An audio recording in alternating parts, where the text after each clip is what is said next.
Do you want to know how to get books for free? I'm going to show you.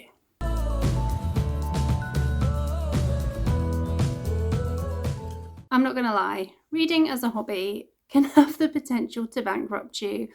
All those brand new hardbacks, all those stunning special editions, the audiobook subscriptions, and just wanting all the books.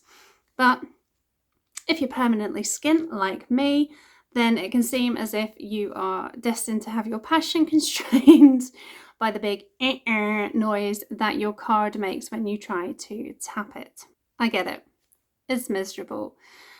And you all know that I am an absolute hoe for secondhand books, and many of the books in my collection were picked up in charity shops and used bookshops for about £1. But you might not have such thrifty goodness nearby you, or maybe money is a bit too tight because that cost of living crisis is biting. So I'm going to share with you some of the ways that I get books, including new books, for free. And I don't mean illegally, though there are ways and means of getting practically any ebook for free if you're willing to Google, but I will leave that up to you and your conscience.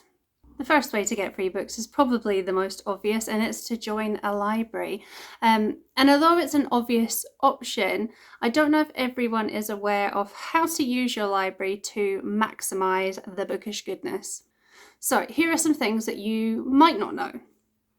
You don't have to restrict yourself to what is in your local library branch. In the UK at least, most libraries are part of a council or like an arm's length charity with branches across their specified region. So like for me, my local library is in Helensburgh, but it's part of Live Argyll, which covers the whole of Argyll and Bute. So if I look online or ask my librarian for a specific book, but it's in, say, Campbelltown, I can still request it, and then the Magic Library Fairies will deliver it to my local branch for me to collect. So, okay, it's not instant gratification, but it does open your choices up to more than what is physically available in your particular branch. Most libraries also have ebook and audiobook catalogues available through apps like Libby or BorrowBox, so you can download them, get that bookish hit without even leaving your house. Also, in most cases, you aren't restricted by your postcode either. Like I said, I live in Argyll and Bute, but I'm also a member of Western Bartonshire Council's libraries and the Glasgow libraries too. So if I can't get a book in my local council library network, I can usually find it in one of the others. Different libraries will have different rules, and I've never needed to look any further to look at joining libraries that are in other areas, but it's always worthwhile seeing what you can access. I do think most places require you to attend in person to register though, but that might not always be the case. And if you really, really want a book and your library doesn't have it, you can put in a request for them to purchase a copy. They might not say yes, but it's always worth a shot. Next up is Netgalley. Now, if you watch BookTube, you'll have no doubt heard BookTubers talk about this. It's a platform where publishers make ebook copies of new and re-released titles available for free to book reviewers in return for a review. And you don't need to have a BookTube channel or a blog or a Bookstagram to get started with Netgalley. I started using it long before I had this channel. When I first created my profile, I simply filled in my details and talked about how I used Goodreads. And that seemed to be enough for some publishers to approve me for their books. So some tips on when starting with Netgalley. Your feedback ratio is absolutely everything, and your feedback ratio is based on how many of the books that you've been approved for that you've actually then read and written a review for. So the better your score, the more likely you are that publishers will approve your future requests. So basically, review everything you're approved for. It's not as easy as it sounds though, because it can be so easy to go hog wild and request every title that looks the slightest bit interesting. But there are two issues with this, both of which I've fallen foul of. Firstly, it's so easy to end up with more books than you can possibly get through. Don't request 100 books if you're only going to be able to read and review 10, because then your feedback score will be 10%. And most publishers seem to like it to be over 70%. I think Netgalley advises 80%. The other issue is that approvals expire, so you have to stay on top of your shelf when approvals come through.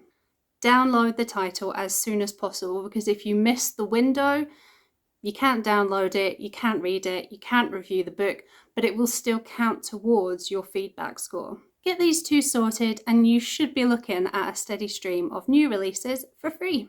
You can also contact publishers directly to request advanced copies of books.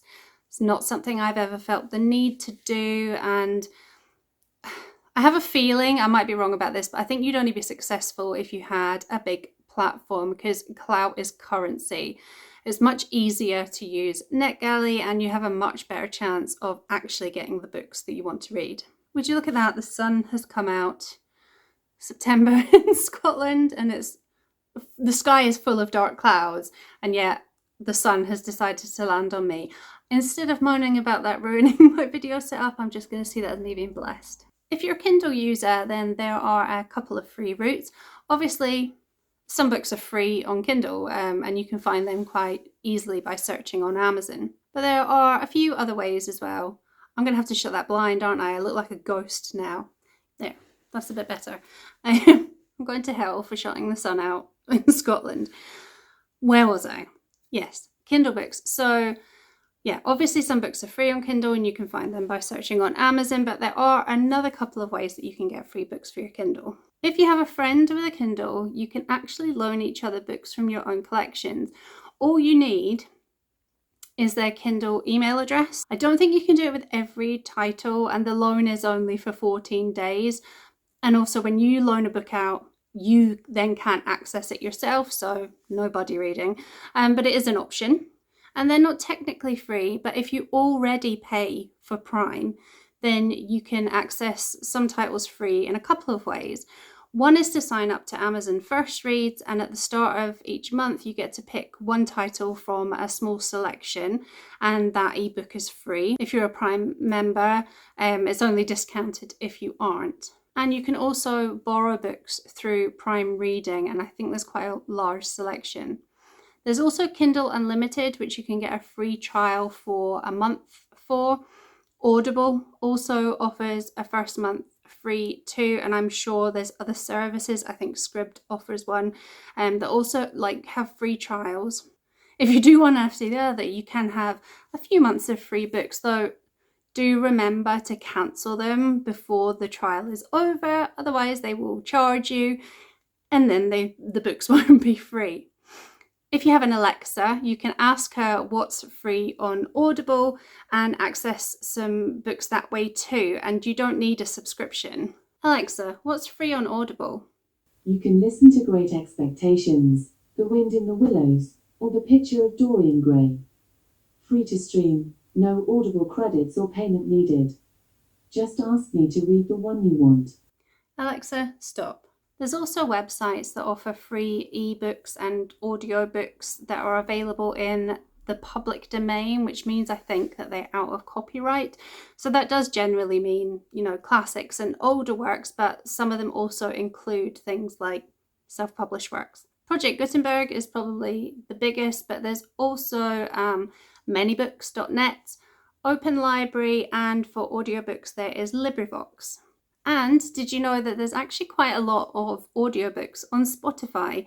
If you type audiobooks into the search, you'll find playlists, and they typically have a first chapter, which if you then click on the artist, should take you to that artist page and all the full audiobooks that they have, which are listed pretty much as albums.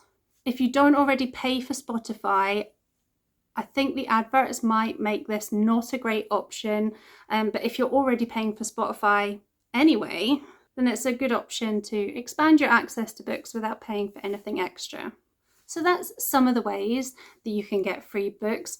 Hopefully there's something in there that you haven't tried, or some tips that will make it a bit easier for free books to come your way.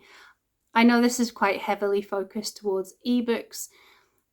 I haven't found great ways to find free physical books apart from my library, but this list isn't exhaustive, so if there are ways that you have used to get free books, particularly physical books, drop a comment below and help spread the word. I'll also link every website that I've mentioned in the description box, so happy hunting! Let me know what you managed to get for free. And until next time, bye!